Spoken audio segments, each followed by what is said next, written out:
அனைவருக்கும் தமிழ் நேசம் அகாடமியின் வணக்கங்களை தெரிவித்துக் கொள்கிறேன்.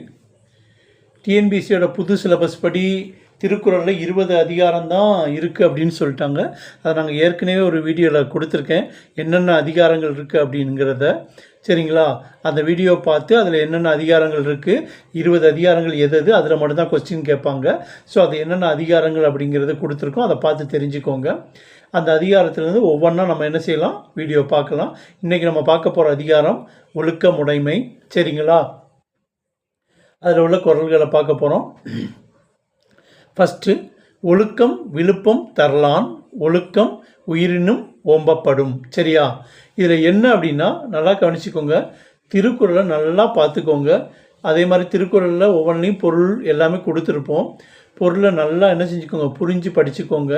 இதில் கொஸ்டின்ஸ் என்னென்னா நிறைய கேட்க சான்சஸ் இருக்குது. திருக்குறளில் என்ன செய்வாங்கன்னா, ஒரு டேஷ் கொடுத்துட்டு கேட்க சான்சஸ் அதிகமாக இருக்குது. அல்லது என்ன செய்வாங்க அப்படின்னா, திருக்குறளை கொடுத்துட்டு இதில் எது எதுகை எது மோனை அப்படிங்கிறதும் கேட்க சான்சஸ் இருக்குது. சரிங்களா? அதே மாதிரி ஏதாவது ஒரு வார்த்தையை கொடுத்துட்டு அதனுடைய அழகு வாய்ப்பாடு கொடுக்க கேட்பாங்க. ஸோ அதனால் திருக்குறளை நல்லா என்ன செஞ்சுக்கோங்க, புரிஞ்சு படிச்சுக்கோங்க. பொருளையும் நல்லா தெளிவாக தெரிஞ்சுக்கோங்க. சரியா?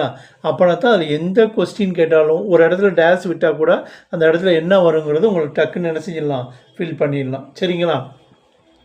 பொருள்: ஒழுக்கம் எல்லாருக்கும் சிறப்பினை கொடுப்பதால் அதனை உயிரை விட மேலானதாக கருதி காத்தல் வேண்டும். இதுதான் பொருள். சரிங்களா?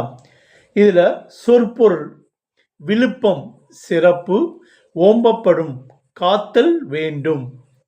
இதில் இலக்கண குறிப்பு என்ன அப்படின்னு பார்த்தீங்கன்னா, ஒழுக்கம் தொழிற்பெயர், படும் அப்படிங்கிறது செய்யும் என்னும் வாய்ப்பாட்டு வினைமுற்று. சரியா? நல்லா தெரிஞ்சுங்க. திரும்ப குறள் மட்டும் பார்த்துங்க. ஒழுக்கம் விழுப்பம் தரலான், ஒழுக்கம் உயிரினும் ஓம்பப்படும். சரியா? பொருளை நல்லா அண்டர்ஸ்டாண்ட் பண்ணிக்கோங்க. எதுகை இதில் அதிகமான கொஸ்டின்னா டேஷ் கொடுத்து கேட்குறது, எதுகை மோனை சம்மந்தப்பட்டது கேட்குறது, அழகு வாய்ப்பாடு கேட்குறது. சரிங்களா? இது எல்லாம் என்னென்னு தரவாக இருந்தால் மட்டும்தான் நம்மளால் திருக்குறளில் அந்த 20 அதிகாரத்துக்குள்ளே எந்த கொஸ்டின் கேட்டாலும் நம்மளால் ஆன்சர் பண்ண முடியும். இரண்டாவது குறள்: பரிந்தோம்பி காக்க ஒழுக்கம் தெரிந்தோம்பி தேரினும் அத்தே துணை. பரிந்தோம்பி காக்க ஒழுக்கம் தெரிந்தோம்பி தேரினும் அத்தே துணை. இதனுடைய பொருள் பார்த்தீங்க அப்படின்னா, ஒழுக்கத்தை வருந்தியும் பாதுகாத்தல் வேண்டும். ஏனென்றால் அறங்கள் எல்லாவற்றுள்ளும் ஆராய்ந்து பார்த்தால் அவ்வொழுக்கமே சிறந்த துணையாக உள்ளது. அதுதான் திருவள்ளுவர் அழகா பரிந்தோம்பி காக்க ஒழுக்கம் தெரிந்தோம்பி தேரினும் அத்தே துணை. அதனால் பொருள் நல்லா அண்டர்ஸ்டாண்ட் பண்ணிக்கோங்க. குறள் என்ன இருக்குது, அந்த குறளோட பொருள் என்ன. அந்த குறளில் ஒரு இடத்துல இப்போ டேஸ் பரிந்தோம்பி காக்க டேஸ் தெரிந்தோம்பி தேரினும் அத்தே துணை அப்படிங்கும்போது அந்த டேஸில் ஒழுக்கம் அப்படிங்கிறத ஃபில் பண்ணணும். கீழே கொடுத்துருப்பாங்க ஆப்ஷன், அதில் எது கரெக்டானதுன்னு சொல்லி நீங்கள் ஃபில் பண்ணணும். சரியா? சொற்பொருள்: பரிந்து விரும்பி, தேரினும் ஆராய்ந்து பார்த்தலும். இலக்கண குறிப்பு: காக்க வியங்கோல் வினைமுற்று, பரிந்து வினையெச்சம், தெரிந்து வினையெச்சம். பிரித்தெழுதுகளில் பரிந்தோம்பி பரிந்து கூட்டல் ஓம்பி, தெரிந்தோம்பி தெரிந்து கூட்டல் ஓம்பி. ரெண்டாவது குறள். இப்போ மூணாவது குறள்: ஒழுக்கம் உடைமை குடிமை இழுக்கம் இழிந்த பிறப்பாய் விடும். திரும்ப ஒரு தடவை படிக்கிறேன். ஒழுக்கம் உடைமை குடிமை இழுக்கம் இழிந்த பிறப்பாய் விடும். பொருள்: ஒருவன் உயர்ந்த குலத்தில் பிறந்தவனாதலை நல்லொழுக்கம் காட்டும். ஒழுக்கத்தினின்று தவறுதல் அவனை தாழ்ந்த குலத்தினானாக்கி விடும். இதுதான் திருவள்ளுவர் அழகா ஒழுக்கம் உடைமை குடிமை இழுக்கம் இழிந்த பிறப்பாய் விடும் அப்படின்னு சொல்லியிருக்காரு. ஸோ பொருள் பார்த்துக்கோங்க. இதனுடைய எதுகை மோனை எங்கே டேஷ் வரும் அப்படிங்கிறது கரெக்டாக அண்டர்ஸ்டாண்ட் பண்ணிக்கோங்க. ஏன்னா எங்கே டேஷ்னால் ஏதாவது ஒரு இடத்துல கொடுத்துட்டு தான் என்ன செய்வாங்க, அவங்க கேட்பாங்க. ஸோ அதனால் அந்த குறள் நம்ம நல்லா அண்டர்ஸ்டாண்ட் பண்ணிவிட்டு அதனுடைய பொருள் தெரிஞ்சால் டக்குன்னு ஃபில் பண்ணிடலாம். சொற்பொருள்: குடிமை உயர்குடி, இழுக்கம் ஒழுக்கம் இல்லாதவர். இலக்கண குறிப்பு இழிந்த பிறப்பு, இது வந்து பெயரெச்சம். இப்போ 4வது குறள், மரப்பினும் ஒத்துக்கொள்ளலாகும் பார்ப்பான் பிறப்பொழுக்கங் குன்ற கெடும். அதாவது மரப்பினும் ஒத்துக்கொள்ளலாகும் பார்ப்பான் பிறப்பொழுக்கங் குன்ற கெடும். பொருள் வந்து பார்த்தீங்கன்னா, ஒருவன் தான் கற்ற கல்வியை மறந்தாலும் அதனை மீண்டும் கற்றுக்கொள்ள இயலும். அதனை மீண்டும் கற்றுக்கொள்ள இயலும். ஆனால் ஒழுக்கம் குறைந்தால் அவனுடைய குடிப்பிறப்பின் சிறப்பு அழிந்து போகும். சரியா? அதனால தான் அதை சொல்லியிருப்பாரு, குடிப்பிறப்பின் சிறப்புங்கிறது பிறப்பொழுக்கம் குன்ற கெடும். இலக்கண குறிப்பு கெடும், செய்யும் என்னும் வாய்ப்பாட்டு வினை முற்று. செய்யும் என்னும் வாய்ப்பாட்டு வினை முற்று. கொளல் அப்படின்னா அல் ஈற்று தொழில் பெயர். இலக்கண குறிப்பு தெரிஞ்சு வச்சுக்கோங்க. சரியா? அல் ஈற்று தொழில் பெயர். 5வது குறள், அழுக்காருடையான்கண் ஆக்கம் போன்று இல்லை ஒழுக்கமிலான்கண் உயர்வு. அதாவது என்னன்னா, அழுக்காருடையான்கண் ஆக்கம் போன்று இல்லை ஒழுக்கமிலான்கண் உயர்வு. பொருள் என்ன அப்படின்னு பார்த்தீங்கன்னா, பொறாமை உடையவனிடம் செல்வம் நிலைக்காது, அதுபோல ஒழுக்கம் இல்லாதவனிடம் உயர்வு இருக்காது. அதுதான் திருவள்ளுவர் சொல்லியிருக்காரு, அழுக்காருடையான்கண் ஆக்கம் போன்று இல்லை ஒழுக்கமிலான்கண் உயர்வு. சொற்பொருள், அழுக்காறு அப்படிங்கிறது என்னன்னா பொறாமை, ஆக்கம்ங்கிறது செல்வம். இலக்கண குறிப்பு உடையான், வினையால் அணையும் பெயர். எந்த அணின்னு பார்த்தீங்கன்னா இது ஓமை அணின்னு சொல்லுவாங்க. ஏன்னா இதை ஓமையாக தான் சொல்லியிருக்காரு. சரியா?